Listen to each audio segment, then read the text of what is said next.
Hey guys, today is supersets for the win. What that means, it's a similar muscle group or done with a different exercise back to back. So basically we're hitting that same muscle, the high amount of volume, getting the most out of that for a single movement. So in this case, what we're starting with is a lunge twist alternating signs. You step forwards with that first foot, go down bending your back knee, twist to the open side or the side that the leg is back on.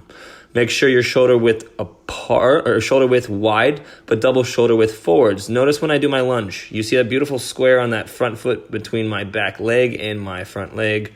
When I come down, I bend my back leg and I press up. The next one we're going to go into after doing 15 reps, both legs, is 15 reps in a reverse lunge. You can have 15 to 20 seconds between each. Not too pressed on that. But I want you to do each set, in this case, at least 2 times. So 30 reps for each movement. In this case, 30 reps on each leg. So I did 15 reps, both legs. Now I'm going back into my twist. And in this case, you can get about a 30-second break between before you start. Doesn't have to go right to it. But you're going to keep doing the same similar motions for high volume. In this case, 15 more reps with the lunge twist on each leg. And then we're going to go right back into 15 reverse lunges. And you can take, again, 15, 20 seconds between it. I'm not too pressed on going too long on rest times on this one since there's so much volume to it. You can have a little bit longer rest time, up to 30 seconds to a minute if you really want between it. But I would make sure you do all of that in this order. So you do A-B for set 1, A-B. And if you want to do it 3 times, it's up to you, but do it at least 2 times. So it should be 30 reps on each movement. Going on to the second superset, there's going to be a lot of push-ups. I know how much you guys love push-ups, and it's one of the best ways to get a lot of volume in this. In this case, it's going to be 15 normal push-ups. Notice my elbows are at an arrow between my body. They're not so wide that I'm forming a T, and they're not so close to me that I'm going to do the next part, which is a military push-up. Now, this is this one where you tuck your elbows in, and you press them from the sides. It's going to isolate your triceps. Once again, remember, if you can't do it, it's a very hard movement. Do it for your knees. But when you do it, walk it out so that you're not sitting on top of yourself. Your body should be nice and straight all the way out to like a plank position. Your body is straight as well. You're not arcing the back. Your shoulder blades aren't engaged going back and forth. You want to extend them out. And you exhale when you press, controlling it all the way down, controlling it back up. Once again, you do 15 reps. Get about 20, 30 seconds between it. Do 15 reps on the tricep push-ups. 15, 30-second break. Then you do it 2 times for a total of 30 reps on both of them. That was set B. And we're going to move it on to set C or 3. And this is going to be lumberjacks cross X's. So you go down, across, up, down, across, up. That is 1. And you will notice that I did have some dumbbells behind me. If you have some lightweight dumbbells, you're more than welcome to add dumbbells to this equation. It is entirely up to you. If you do, lock your arms out, the same story. Just like you're swinging an axe, you come down and across, all the way down to your knee, come straight up, and then down and across to your other knee. Be careful on not smacking your knee. Have a nice wide stance and lean into it and control this motion. It isn't just swinging it down, flopping it. It's a controlled swing. You are controlling that motion down. Part 2 to this number C is going to be a Russian twist. So that's sitting on the floor. I like to keep my feet up, makes it a little bit harder, or at least very nice, bend your knees. And notice again, I'm not rowing my boat, I'm twisting. So my shoulders dip on each side, engaging the core. Nice and slow and controlled, rotating as far as I can, both directions.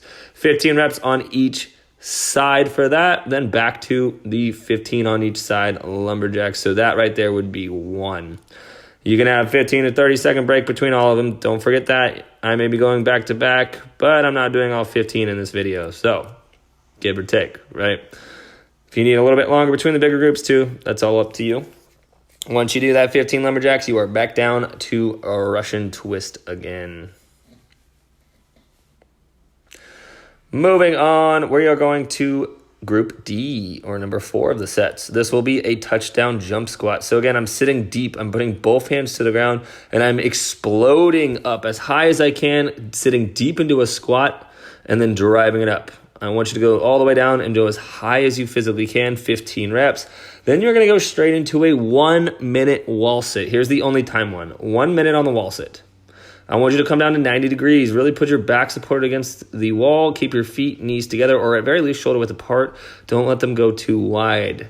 And if you're losing it, just come up a little bit or sink to the floor and readjust. Go back straight down to your touchdown squat, touch the floor, exhale, explode, drive from your heels, and bend your knees when you land. If you lock them out, that shot goes straight into the knee, and you're going to feel it, and you can hyperextend it. Not what you want either. Lots of breathing on this one. It is a lot of leg work, but it is a lot of cardio for those jumps too, so you do want a little bit of that volume for that breathing.